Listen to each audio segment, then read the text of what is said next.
Hello, everyone. At the time that I'm recording this, Call of Duty Infinite Warfare's reveal trailer is the second most disliked video on YouTube. Now, at this point, one might argue that it's just a thing to see how many dislikes the trailer can get, but I do believe that there are more credible reasons as to why all this hate started in the first place. I won't go too deeply into it, but I've heard countless complaints that the franchise has fallen off track in the last couple years, delving far deeper into the realm of science fiction than many fans were happy with. For a while, Call of Duty has allegedly been molding itself in reaction to the success of the original Titanfall, while quickly transitioning from a modern warfare / Cold War setting to something more akin to Neil Blomkamp's ELYSIUM. While Infinite Warfare was still reportedly one of the highest selling games of 2016, there was clearly a great deal of vexation leveled at it by the more dedicated gaming community, those who follow the games industry more consistently. Call of Duty has nearly always received a lot of hate, and I'm betting it's mostly because of how mainstream the franchise has become. The more elite gamers, myself included, have likely at some point considered the franchise to be beneath them.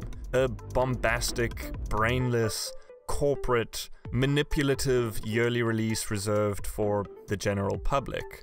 Those peasants, not even deserving to be associated with the gaming community. Look, I now know that's pretty stupid, and even I can admit that all these games are enjoyable to an extent, and there is definitely more value in them than it would seem. But even channels dedicated to covering Call of Duty have boycotted the game and instead focused their efforts on the remastered version of perhaps the most influential COD game, Modern Warfare, which initially only came bundled in a special edition of Infinite Warfare, supposedly to encourage more purchases, and that is justifiably hateable, in my opinion. But it worked. At least, it worked on me. On the 27th of June 2017, Modern Warfare Remastered received a standalone version, one which I knew was coming and that I definitely wanted to pick up. But, at least where I live, the price for Modern Warfare Remastered was only slightly cheaper than the Infinite Warfare bundle. So, naturally, I got the bundle. Even though I had no intention of spending a lot of time in Infinite Warfare, it seemed only logical that I get 2 full games basically for the price of 1. And it's a good thing I did, because it gave me something to play while I downloaded Modern Warfare. It's worth noting that there was no physical release in my country. And now, here I am, having completed Infinite Warfare's campaign and sunk hours into its multiplayer, delivering a video about something I had no intention of doing. Defending Call of Duty, and specifically this game. Now, before I get into this, remember, this is obviously a highly subjective discussion, and it's probably worth noting that the last COD I spent over an hour or 2 in was this one. So I might not be as sick of the direction this franchise has been heading in as most people. Next, I am fully aware of the fact that a bunch of this hate is not specifically directed at Infinite Warfare, but instead towards Activision and the way they think of and treat their audience. It's more about the politics surrounding AAA game development, and that's something I don't want to go into in terribly much more detail. Finally, I'm not just going against the grain for the sake of, I don't know, being cool or whatever. Simply put, I believe in credit where credit is due. Alright, so in Infinite Warfare, you play as Nick Reyes, your pretty standard military hero archetype that's plain enough to project yourself onto while still having the basic capacity to be likable and to talk and express himself. You know, at least as far as these guys go. He also has the capacity to always stand like this and constantly be the most badass guy in the room, taking everything into his own hands. This is a ground assault. Captain's place is on the bridge. Not this captain. Not today. Nick is quickly appointed to captain a UNSC Star Destroyer after Jon Snow and the uncannily evil insurgent guys surprise attack Earth. Let me make our situation absolutely clear. We are now at war with the Settlement Defense Front. Due to Captain Alder's use of force, the enemy was driven into retreat. At this time, Tigress and Retribution are the only operable ships we have. Our course of action moving forward is to buy Earth time while we rebuild our fleet. Understood, Admiral. Tigress is prepared for tasking. Okay, look, it's not the greatest or most original sci-fi plot ever, but I was surprised at the amount of lore crammed into this universe and how it is conveyed to the player. It's subtle enough, at least as far as these big linear blockbusters are concerned. Sure, there are obviously moments where characters have to spout out exposition and dialogue to make sure you understand what is happening and how serious it all is. They're shooting civilians!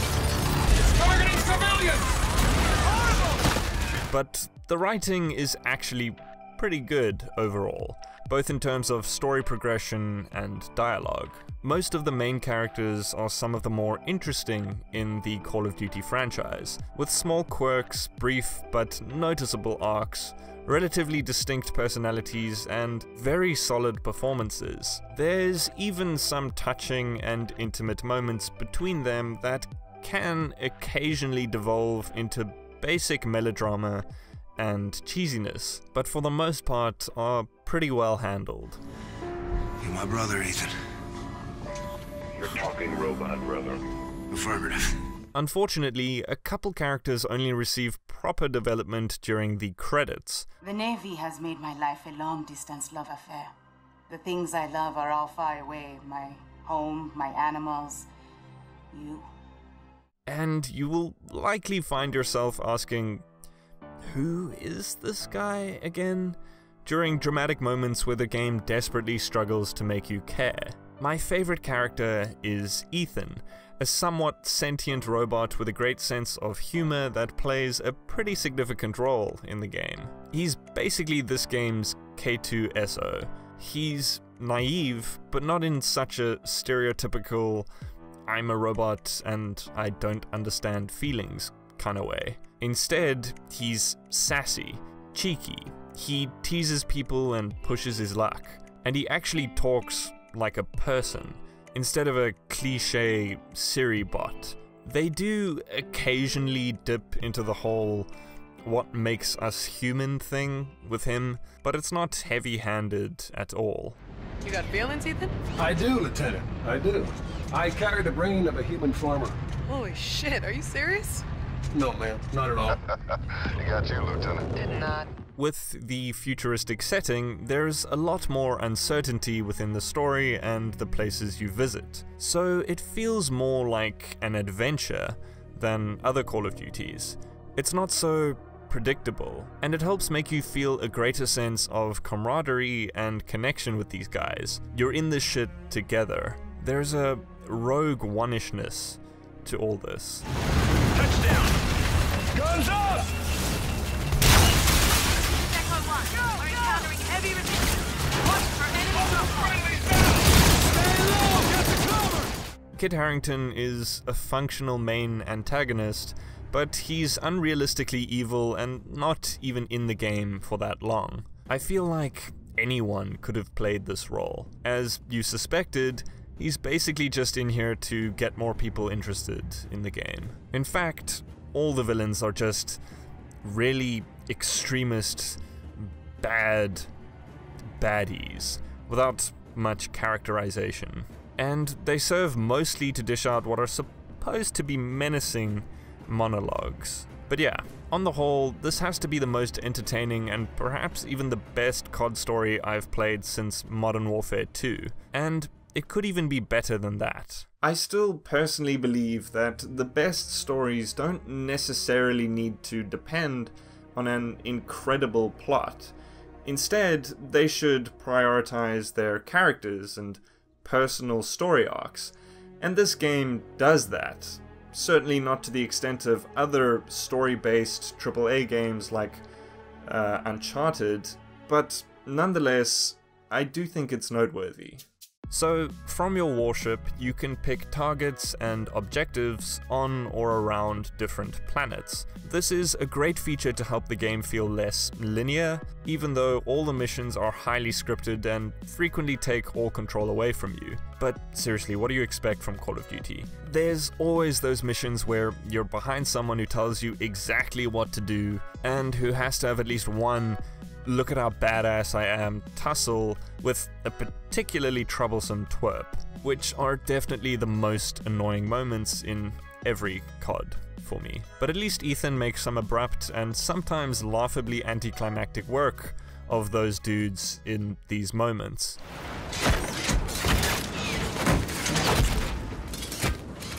We're good.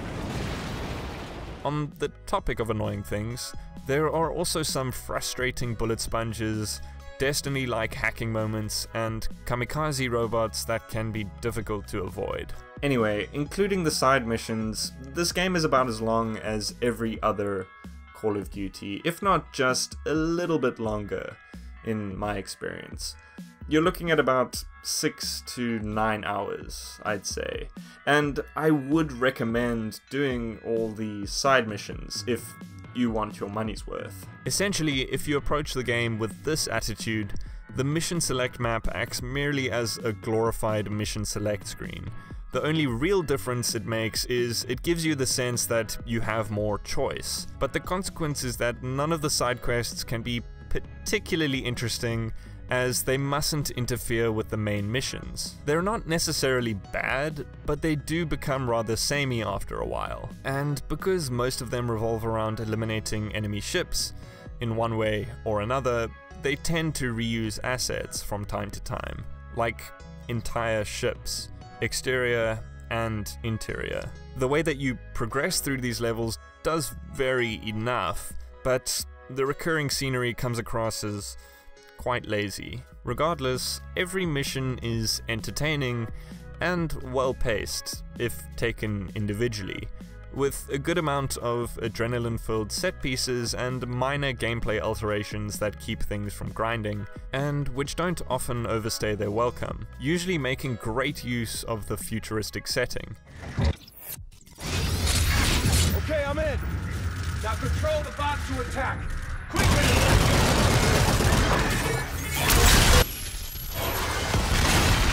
Good work, Lieutenant. That's good tech. Keep it, sir. The standouts being the excellent zero-G grapple sections and dogfights. Fighting in space feels just as fast and responsive as Call of Duty's always amazing ground combat. It's easy to pick up and get the handle of, and you always feel and look like a pro because of a handy, if not too easy, lock-on ability. The space battlefields are all big enough to make it feel like you're fighting in space, and the changes in set dressing means most feel distinct and fresh, making up for the lackluster enemy, weapon, and objective variety in these sections. Fundamentally, the space battles are not very different from what Halo Reach did all the way back in 2010, but I personally feel this game does it better. It just feels so great to play, and it doesn't need to change the camera perspective to third person in order to help with that. Obviously, 6 years difference would result in improvements. And this is something you may notice a lot in Infinite Warfare and Call of Duty in general. It's a franchise which takes a lot from other places, but which I must at least commend for frequently managing to integrate those ideas successfully and occasionally even improve on them. Anyway, as I already said, ground combat in Call of Duty is undeniably near perfect, as always. It's still the same combat loop you've been playing for years, but that's just a testament to how good it is. While there is advanced movement with boost jumping and wall running, it's never utilized to its full potential in both multiplayer and campaign, which will probably make the boots on the ground crowd happy. It's something you can do, but few levels are specifically designed to employ it properly, and this is one of those things that comes off as a cheap knockoff, specifically of Titanfall's movement system. Most of the time you're still hugging cover and popping out to shoot. Being shot means your screen gets all bloody and frustrating. I wish they would have just toned that down in this game, but that's a nitpick. The science fiction setting also allows for more creative and interesting weapons and equipment, and there are quite a few here, especially in the equipment department.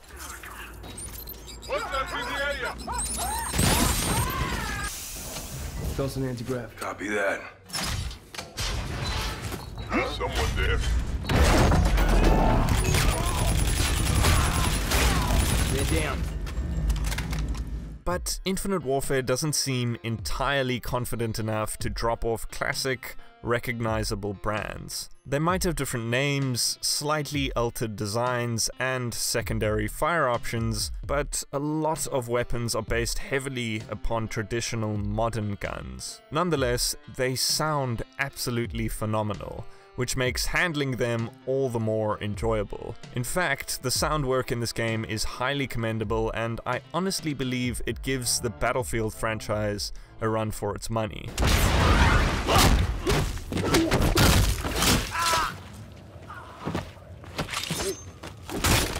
Sarge, stay point. Everything has a great punch and crunch to it. Hearing bullets and missiles crack against the glass of your cockpit while radio assistance blares from your controller speakers, spaceships zooming by. Good kill, good kill. The sound of frag grenades going off. Okay, that sounds exactly the same as Modern Warfare 2, but the point is, it's a good sound. They're all good sounds, and the sound track is also good. It's not the best or most distinct Call of Duty music, but there are points where it swells up during dramatic moments and you can't help but feel something. Your warship feels alive, largely because of the great ambient sound, and because it's populated by people doing numerous activities who may acknowledge you when you pass by, even if those activities repeat for what seems like the entire game. And you always seem to walk in on the news just as it's about to begin. Nonetheless, the ship is detailed and alive. It's a shame then that you're only given a very small section of it to explore, and you can only explore a tad more once you've selected a quest from the map. I think it's so cool how you can customize and collect your weapons from the armory, walk into the hangar bay, and board your spacecraft. I just wish there was a little bit more freedom to backtrack and interact with people and things. Not with a speech wheel or anything like that, but just something which helps it feel less like a guided tour through a museum. But look, at least it's a step in the right direction. I was astounded by the production quality of the visuals in Infinite Warfare. It looks just as good as one of the largest game franchises ever should, and it runs at a solid 60 frames per second on a standard PS4. As such, I wouldn't say it looks as good as something like Uncharted 4, which runs at 30, but regardless, the special effects, the texture and animation quality, the lighting, it's all just as great as the sound. When there are loading screens, they're short or effectively hidden behind things like brief elevator rides. You can tell a ton of care was put into this aspect of the game, perhaps more than any other part of it. And it's not just the detail in the environments and the weapons, but also in the slick motion graphics and heads-up display design work. Unfortunately though, something that unintentionally tarnished the visuals for me were the occasional pre-rendered cutscenes, which amplify the post-production effects and graphics quality just a bit too high, making the transition to and from them very jarring, even if they actually blend together really well with regards to cinematography. The cutscenes are well composed and placed, but I've never been a fan of overblown color correction, lens flares, and such in games. While it is arguably more cinematic by Hollywood standards, it just doesn't feel authentic to me for some silly reason. I believe it would be a lot more effective if all the cutscenes simply played out in-engine, because you wouldn't constantly be reminded of how good it could look, and as such, you'd likely appreciate the in-game visuals much more. As mentioned earlier, the game isn't terribly original with regards to aesthetic. It's certainly a look you've seen often, but I can at least appreciate the grunginess. Clean, shiny sci-fi usually irks me as well. It's a matter of personal preference. It's one of the reasons I think the new Halos are rather ugly. Speaking of which, Infinite Warfare blatantly steals a bunch of designs from other movies and games, like this pelican, for example. But I suppose its aesthetic is all consistent and nothing looks out of place in this universe. With regards to the multiplayer in Infinite Warfare, you should know that I'm clearly a casual player, and I spend most of my time in just the regular team deathmatch. Also, on top of that, I've never really considered myself qualified to analyze and dissect multiplayer in the same fashion or to the same extent as I do single player in games. Things like weapon balance and map design have never really been my forte, so yeah, I will try to do it to a certain extent in this video. Also, Infinite Warfare has been updated multiple times since it was released, obviously, and I'm pretty sure it will continue to be updated in the future.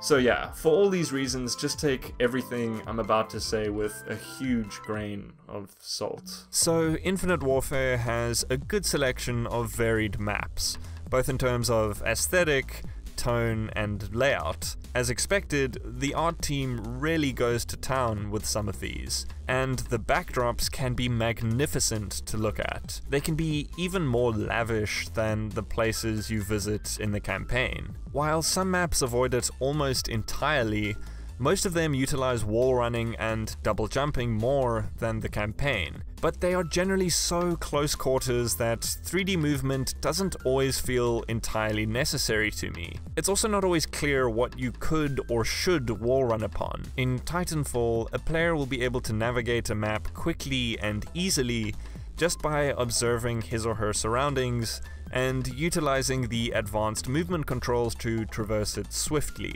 That doesn't always seem the case in Infinite Warfare, and there isn't as much effort put into linking terrain to provide that build-up of momentum. The spawns all seem alright.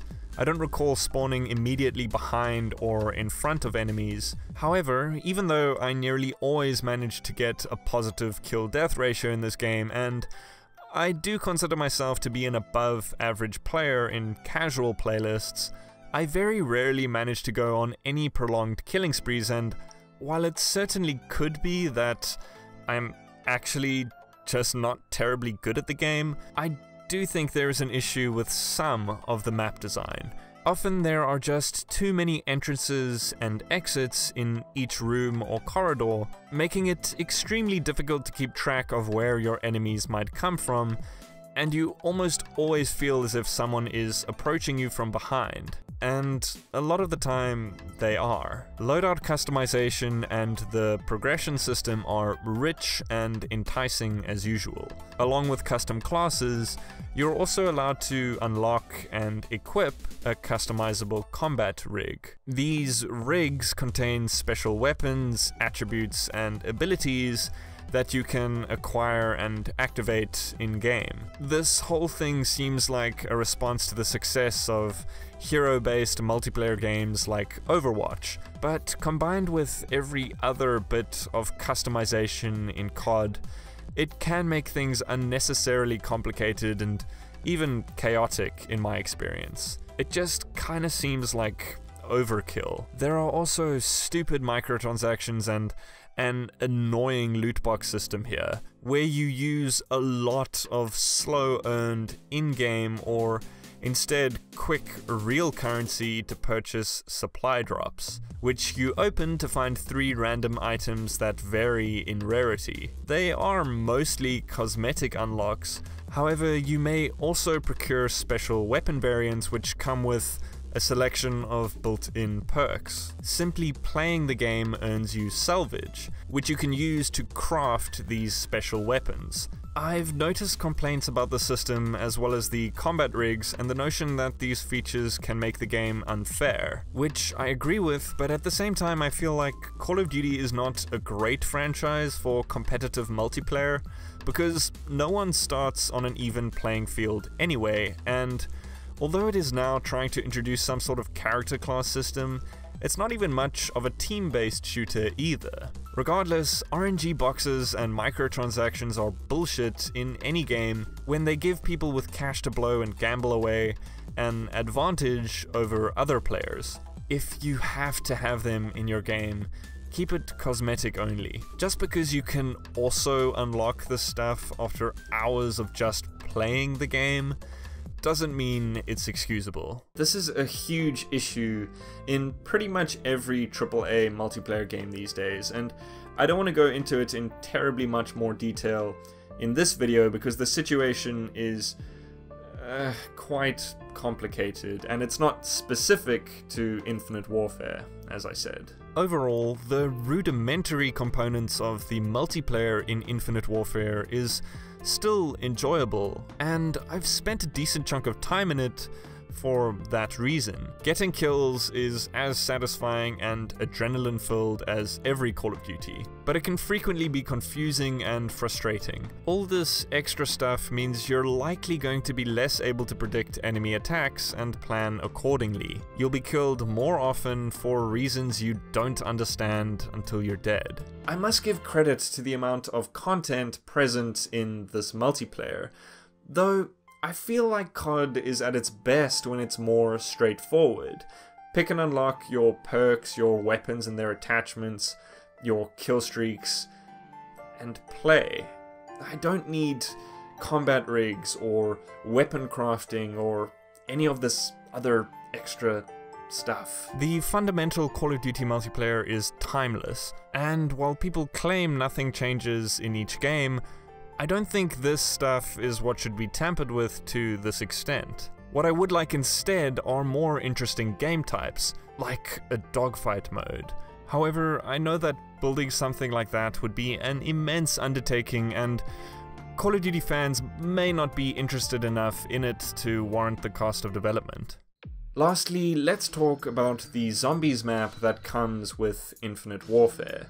Zombies in Spaceland. The basic premise behind it is that a mad film director called Willard Wyler has trapped 4 actors in a zombie-infested theme park so as to encourage believable performances. You play as one of the actors as they play a very stereotypical and cliché horror movie character. This is the perfect setting for COD zombies. It's all very lighthearted and fun, brimming with dark humor, even if the characters themselves aren't as memorable as the original zombies cast. The theme park is one of the biggest, most well-realized and most beautiful zombie maps I've played, fully adopting the 1980s theme park aesthetic, while packing it with loads of thematically relevant things to discover without being overly complicated like some previous zombie maps. I think a big reason why it seems so much larger is because of how open it feels being outside, and because of how well connected the whole place is. Everything here seems so carefully thought out and intelligently integrated. It's still largely that familiar zombies experience, which I'm glad for, but there are also a couple welcome additions. To list a few, it allows players to split the price of opening certain doors. Zombies drop loot, you get tarot cards that give special perks, there are now individual power sources, and you can earn tickets by participating in activities around the park that are then used to purchase things. Seriously, this zombie mode is great. My friend and I spent non-stop hours in it, and each moment was a blast. It's just different enough to feel fresh, and not like interchangeable DLC for another game. And those are my current thoughts on Infinite Warfare in its entirety. Unlike so many AAA games which are released these days, it came out as a full package, and at the very least, it deserves to be respected as a worthy installment in the Call of Duty franchise. The single player is damn well near great by Call of Duty and linear blockbuster standards. The multiplayer is safe, if not heavily flawed, and the zombies mode is bloody brilliant. I don't love Call of Duty or Infinite Warfare, but I do think that the backlash has been unwarranted. And now, because of that, and what I personally believe to be the unjust praise of Battlefield 1, we're going from something with a bit more creative potential and originality back to this. I guess there's no pleasing everyone. That being said, I am more interested in COD World War II than I was in Infinite Warfare on release. I love World at War, and I think a lot of my excitement for World War II is based on nostalgia. But whatever the reason, I'm still keen to see what they do with the game. Though I am doubtful that Call of Duty will ever get back to the point where it dabbles a little bit outside of its comfort zone. Though, who knows, right? I mean, this franchise isn't going anywhere, and Infinite Warfare still made a bunch of money for Activision. So, I don't know, maybe one day they'll surprise me. Thanks so much for watching this long video on Infinite Warfare. I hope you enjoyed it, and I'd like to hear what you have to say in the comments. Have a great day, and I'll see you all in the next video.